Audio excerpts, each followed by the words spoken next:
igwa man kitang kaulay na sa mga nakaibanan tayo sa DCGB dati, no? Dahil na pagparapalo yon si Sir Renen de los Reyes bilang sarong policeman. Okay. Okay, sige.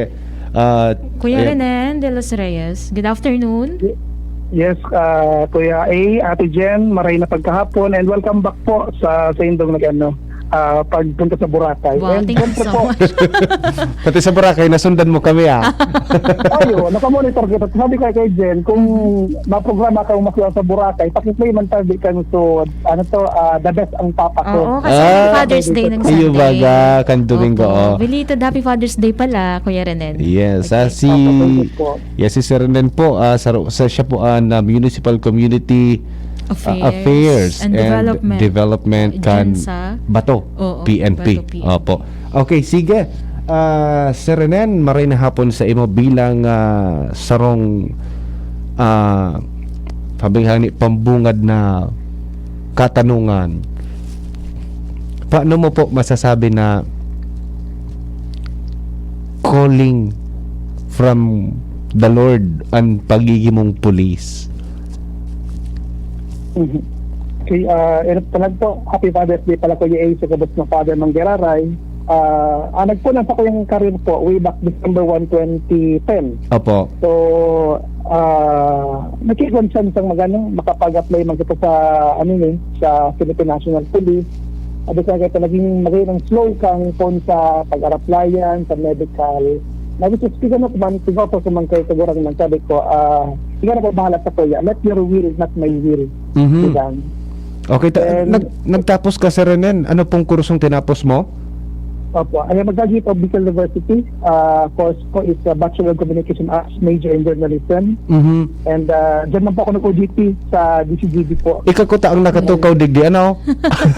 Journalism pala ini, si Kuya Renen. Ikaw ko taong nakatukaw digdi. For the information of everybody, kabatch ko po ini sa SDNHS. Opo. Okay. Pagdating International High School. Yes. Then, before, even siguro mga pag-iriba ko sa mga classmates ko, dahil man aram ko na dahil pinangarap maging police, medyo makabak na yun. So, kita ba ka nasa high school kita, that high school pa lang, aram tanong anong profession gusto ta. Yes. Teacher, kung gusto ngayong mag-accountant. Opo. So, even ako ito, di ko aram ang plano sa kundi Lord. Kumbaga, sige na kita, pigatan ko lang kay Lord ang gabos. Then, sa servisyo na kita, naka 5 years na. Going back kasi tumbukong ko na, 2016. Dahil ko man tighagad ini, pero baging tinaw ni Lord ini, being a police officer. For the information of everybody po, I am one of the member of the LGU core team. So mga nag-rehab po kami kan mga person who use drugs. Opo. Ang tigapod sang surrender drug users. Opo. Then actually pa akong training itong sa sa mga how to rehab a P-Woods. So yan lang kita nakantaba, yan lang pang TNT sa pag-assistir sa LGU. Then duman ko po namit ang mga tugang na sa mga naligaw pilandas before sa Banwaan Migong 167 na P-Woods o person who use drugs. And bog mo po ako na sa 167 na iyan po, igo akong 117 na fully po na nakapag moving up and nakapag-graduate po. Nakatapos kang rehabilitation program. And then sabi ko, that time ng 2018, saka ako na-realize din, siguro, hindi talaga yun sa naging calling sa kuya na maging police. Yes po. And then, ilang taon ni Garoso naging tikad sa kuyang career man na So, magkaigoki intervention and then mga tugang ta pag-abot sa rehabilitation program. Sabi so pag-rehab ko, pag-rehab ni pala, garo mo sana ako, narehab ako. Narehab ako.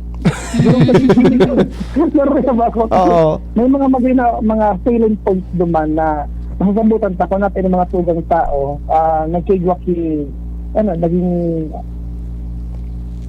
po. Okay. Medyo nalis ng landas. Oo. So, bale, sir, nangyari sa buhay mo, no, being graduate of communication arts, tama? Sa Yes, yes, BUCAL. Oo. Bilang sarong graduate, may nangyari sa buhay mo na baga naging turning point na maging pulis ka. O tapos sinabi mo na, sabi mo nga ni Kasubago, it's your will, you're referring to God, no? Bako sa will mo ang masusunod. So sabi mo, that is the time na na-realize mo na talagang calling na maging pulis ka.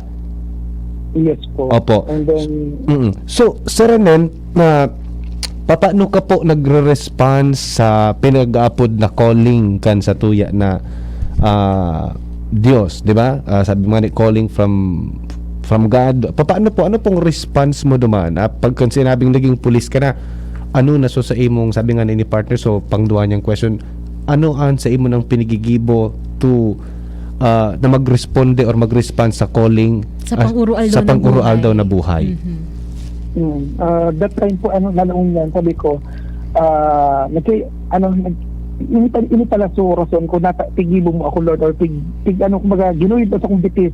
Nakapag-apply dyan sa Camp Brigadier General Sergeant Ola na may plano siya sa kuya. Dahil ko nahiling 2010 way back 2010. Pero ngayon, na-realize ko na I am one of the agents po na agent of change. Na maging makatabang sa mga tugang ka nalis ng landas. So, ang sarang ko ay Ate Jem na nakapapataba ng puso ko ay isang pamilyang kasi nakakanta kami home visit sa iyan mga that aftercare program. One time na pagbisita ko, medyo kinura ko sabi ko sa pamilya kasi bako lang po si T. Woods or si Apod ni Canso drug offender, so samuyang tiga kaulay kundi kayo po kay family support ng tiga Apod. Sabi kan para sa kaya salamat niya sir nakigwa yung intervention niya okay nakigwa kayo ng programang ini. Then sabi ko then kayo mapabaya kasi team kami po yaw ng municipal health officer, SWD, ako. Igo po kami kasabay na na padi and then the ibang religious sector po na po. So magayon pa sa ibang piwot doon talagang regular na kapagsimba na or sabi nga ang supadi nag-talk sa inda ang simbahan bukas po para sa bukas po para sa tuya. Yes. And then bako ang Diyos ang nagrayo sa tuya kundi ano nang sasada kita nagrayo sa man na Diyos dahil sa mga vices po na encounter before na instead na magpunta i-schedule talaga ang pagsimba na init pa sa pag-schedule ng irinuman kaya natabi man po sa mga vices kaya maganda po kuya nag-domingo o ngayon tabi nga sa napunta ka sa duman nga kita sa dati May na baga. Magdara kang pag-abot niya lastas, magdara kang kipulutan ng arkin, yes. Okay, sige. Kuya Renan, bilang sarong pulis and sarong padre de pamilya and I know active ka man dati sa Commission on Family and Life, ano-ano ang nahiling mong mga paagi sa pamilya na pwedeng maging simbag sa iyang pangapudan? Sa pangapudan sa to'y akang mahal na Diyos. Opo, maging sa Ate Jen, ito Lat lang sige, ata naputol lang kita. limited call kay any partner. Napuputol din talaga. Limited call back naman. Dinadial Kuya to si Renan. Sir Renen Sige. pagkahapon. Okay. Okay. So sa pagiging pulis, iyon ang response ni Sir Renen sa pinag-aapod na inapod kita ng Diyos na magtauning buhay. Yes. Di ba?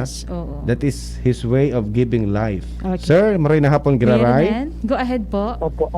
Ang sarap na ko is, ito nga, sabi ko, may impact na realization. Hindi pa lang akong napabagong buhay. Mga napabagong buhay pala, hindi lang siya.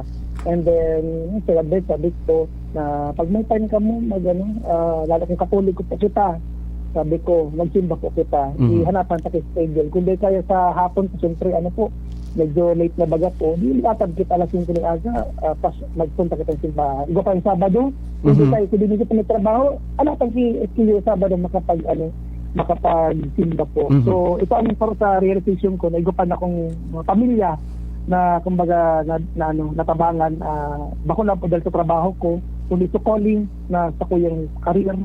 And then so naging sa kuya, naging tasking or naging ni Lord para ma-rehabilitate yung mga tugang sang nakapag gamit sa illegal na droga.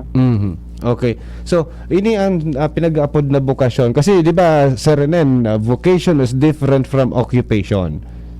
Yes. Nag-abot ka po ka ito, bako paarong ka ni Kadlangkaw ang nasahod ka ng kapulisan, di ba?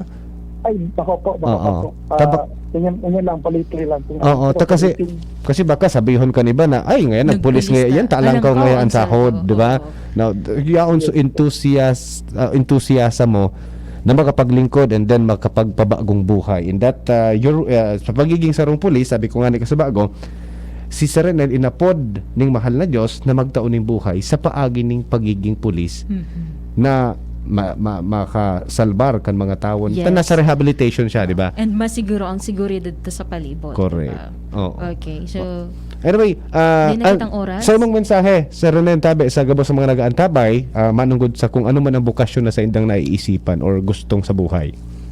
Opo. So iba talaga, aram ko po, dayaran ko anong rason ko natayaran sa trabaho. Sa dayaran po sa trabaho. Ang permi ko na sa po, tabangan ta mga kapwa, lalo po sa mga daing-daing. Sabi ko, may mga tugang kita na kita ang napuntahan, ang good thing na kita nararanihan, sa magibong kita agi. Sa parte ng trabaho mi po, igapon ko yung mga taga-pag-ugnay. Naiugnay ni sila sa municipal health officer, sa DSWD, ang pinaka talaga is naiugnay pa sila kay Lord sa paginin, kumbaga referral system po, nai-refer pa sa simbahan kung pero kadaklat katoliko na ko and pasalamat pa sa padi na nagtuwang sa muya na makatugitok. And then sabi ko, pati ako rehab lugod, sabi ko, yung mga shortcomings na na-realize ko na minsan napapareho ko kay Lord. So that time, sabi ko, good thing na i-guide kita. And turning agad yung ang guidance ni Lord na let your will, not my will. Okay. I-offer ka turning.